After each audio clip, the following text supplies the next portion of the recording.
اب انسان کیا کرے کہ کینسر کے برڈن کو ہمارے ارد گرد جو کینسر ہونے کے خدشات ہیں، رسک فیکٹرز ہیں، ان کو کم کیسے کیا جائے؟ سب سے پہلے دیکھا جائے کہ وہ رسک فیکٹرز جو میں نے ابھی بتائے آپ کو، کیا آپ دیکھیں کیا وہ رسک فیکٹرز آپ کے ارد گرد موجود ہیں؟ اگر ہیں تو ان سے اپنے آپ کو دور رکھا جائے.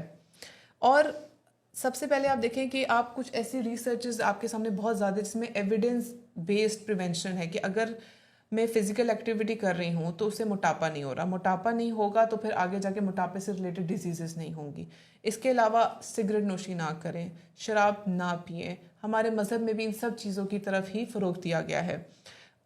اور سب سے زیادہ ضروری ہے کہ آپ کو علامات پتہ ہوں. وقت پہ اگر آپ تشخیص کر لیں گے کہ یہ علامات جو ہیں یہ نارمل نہیں ہیں اور آپ ہسپتال کا چکر لگائیں گے، ڈاکٹر کو جا کے چیک اپ کروائیں گے، تو اس کا وقتی تشخیص اور وقتی علاج کیا جا سکتا ہے. یاد رکھیں، لیٹ پتہ چلنا بہت مشکل سے علاج اس کا ہوتا ہے بنسبت جلدی پتہ چلنے کے. اگر لیٹ پتہ چلتا ہے تو اکثر سٹیج 4 پہ چلا جاتا ہے جس میں کینسر جسم میں پھیل چکا ہوتا ہے. اس وقت زندگی بچانا بہت مشکل ہوتا ہے. لیکن اگر آپ کو شروع میں ہی کچھ علامات آنا شروع ہو گئے جو آپ کے نارمل سے ہٹ کر ہیں، کسی ایسی جگہ گلٹی بن گئی ہے جو آپ کو لگے کہ یہ گلٹی یہاں پہ نہیں ہونی چاہیے تھی، غیر متوقع طور پہ طبیعت زیادہ خراب ہونا شروع ہو رہی ہے، کسی جگہ پہ درد بن رہی ہے، کسی جگہ کا رنگ خراب ہو رہا ہے. ہر جگہ کے کینسر کی ایک الگ اپنی نوعیت ہوتی ہے. اس کے اوپر بھی میں آگے ویڈیوز بناؤں گی کہ کس قسم کے کینسر کی کیا علامات ہوتی ہیں اور ان علامات کی بیسس پہ آپ کو ڈاکٹر کے پاس جانا چاہیے. اس کے بارے میں ہم آگے ضرور بات کریں گے. اگر آپ کو علامات کا پتہ ہے تو وقتی آپ تشخیص کے لیے ہسپتال میں جائیں، ڈاکٹرز کے پاس جائیں. اب اس کو بچایا کیسے جا سکتا ہے، اس کی پریونشن کیسے کی جا سکتی ہے؟ سگریٹ نوشی، تمباکو نوشی، اس کو چھوڑیں. فزیکل ایکٹیویٹی، اچھی ایکٹیویٹی جو کہ آپ کے جسم کے آپ کا ہارٹ ریٹ تیز کرے، اچھی تقریباً کم سے کم تیز 40 منٹ کی واک، یہ کرنا پاسبل ہے. خواتین کے لیے بھی، مردوں کے لیے بھی. بچوں کو اپنے ساتھ کسی پارک میں، اگر آپ گلی میں بھی ہیں تو ان کو کھیلنے پہ انکریج کریں. گھر کا صحن ہے، گھر کا لان ہے، برآمدہ ہے، وہاں پہ ان کو بال دیں کہ وہ کھیلیں. بچے جو آج کل موبائلوں کو سامنے لے کے بیٹھ جاتے ہیں، اس سے نہ صرف آنکھیں خراب ہوتی ہیں، اس سے موٹاپا بھی ہوتا ہے. ان سے ان کا ذہن وہ بچے بن جاتے ہیں. ان کو انکریج کریں کہ وہ بھاگ دوڑ والے کھیل کھیلیں.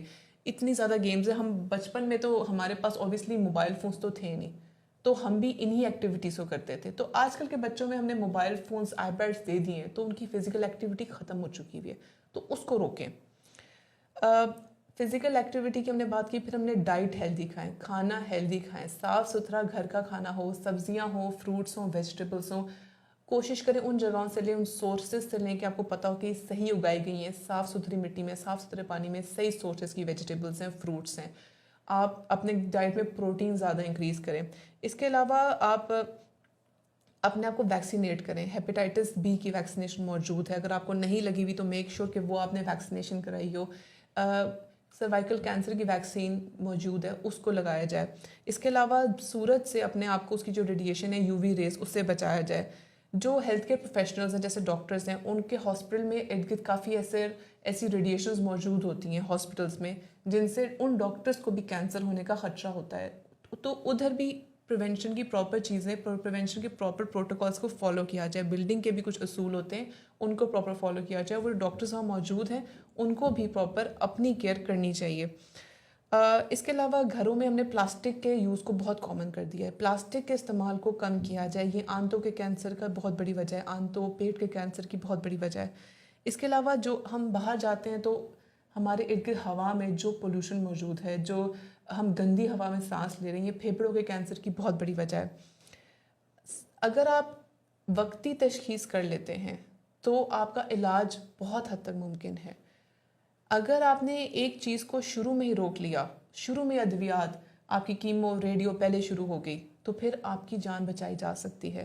اس کے علاوہ ضروری ہے اسکریننگ. اگر آپ کے خاندان میں کسی کو چھاتی کا کینسر پہلے سے ہے، کسی کو جگر کا کینسر ہے، اگر کسی کو خاندان میں آنتوں کا کینسر ہے، تو وہ بندہ جس کے خاندان میں پہلے سے کینسر کی ہسٹری موجود ہے، وہ وقتی تشخیص کی طرف جائے، وقتی اس کا علاج کرے، وقتی اپنے ٹیسٹ کراتا رہے، گاہے بگاہے ہر 6 مہینے بعد ٹیسٹ کراتا رہے، تاکہ اس کو پتہ چل جائے کہ اس کے جسم میں کب چینجز آنا شروع ہو رہے ہیں. کینسر ایک ایسی چیز ہے جس سے سب سے زیادہ اموات آج کل